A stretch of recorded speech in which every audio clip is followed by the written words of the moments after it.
Tonight, the debate over which fare is fair. People who take the city bus in Charlotte say they should not have to pay if commuters on the light rail are getting a free ride. You ain't got it, you ain't got it. You know, you're gonna have to wait. $2.20. That's how much a ride costs on Charlotte's light rail and on most city buses. Now, if you try to board a bus without paying, you'll be turned away. But you may know the same cannot be said for the light rail. One city leader says that's unfair. Channel 9's government reporter Joe Bruno has been checking to see for himself for a year now. And new tonight, he's asking if the city would ever consider just making the service free. January 2024. I boarded a CATS bus at the airport, showed my fare, and was on my way. The same day, I bought a light rail ticket, boarded the train at Tyvola, and took it down to Arrowwood. No one checked. The next stop is... A few weeks later, boarding a bus at the transit center, they did check. Then in April, I boarded the light rail at UNC Charlotte and rode it all the way down to I-485, the complete line. No one checked my ticket. Now fast forward to a couple weeks ago. I bought 2 tickets for my photojournalist and me. We got on the light rail at Optimus Hall, and once again, please stand clear. No one asked for our tickets during our entire trip to South End and back to the transit center.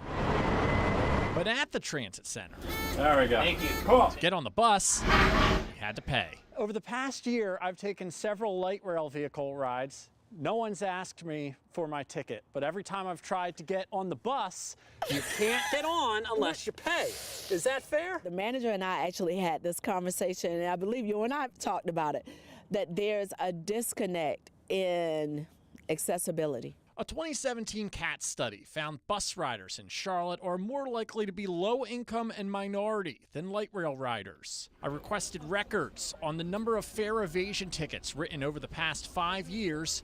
Keep in mind, this is for both bus and light rail. In 2020, 2021, and 2022, the city issued fewer than 100 tickets each year. Fare enforcement took a back seat during the prime COVID years. When the city stepped up enforcement in 2023, the number spiked to more than 4,700. But last year, it dropped again to about 2,000.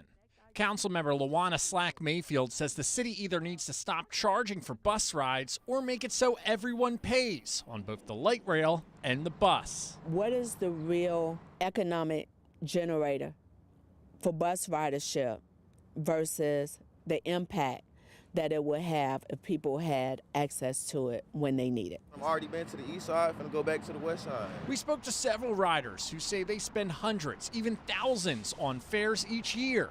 Not having to pay would certainly help them out. That make a lot of difference. You know, bills, stuff high now. It'll work out. Man, the world would be so easy. It wouldn't be no problems down here, you know. We're gonna get down with the get down. But is it realistic? Interim CAT CEO Brent Cagle isn't so sure. There are some transit agencies that have done that or tested that, and it's mixed results, right? And so as we think about it, we're not really looking at how we go fare free, but we are looking at how our fares can reflect equity in how we charge. CATS generates around $17 million in fares each year, about 7 to 10% of its revenue. Not a huge portion, but Cagle says it is important. As we think about how we pay for improvements to the system, every dollar counts. And without that money, some riders like Teresa Green worry what that would mean for bus drivers. How the bus driver's gonna get paid, and they shortage now. No shortage of opinions on this topic either, leaving Charlotte to grapple with the question, what fare is fair? Joe Bruno, Channel 9 Eyewitness News. Well, CATS is considering a system that requires light rail riders to activate their ticket before boarding. Phoenix has a system like this. CATS is also conducting a study into its fares and whether there should be discounts for certain groups like students or lower income riders.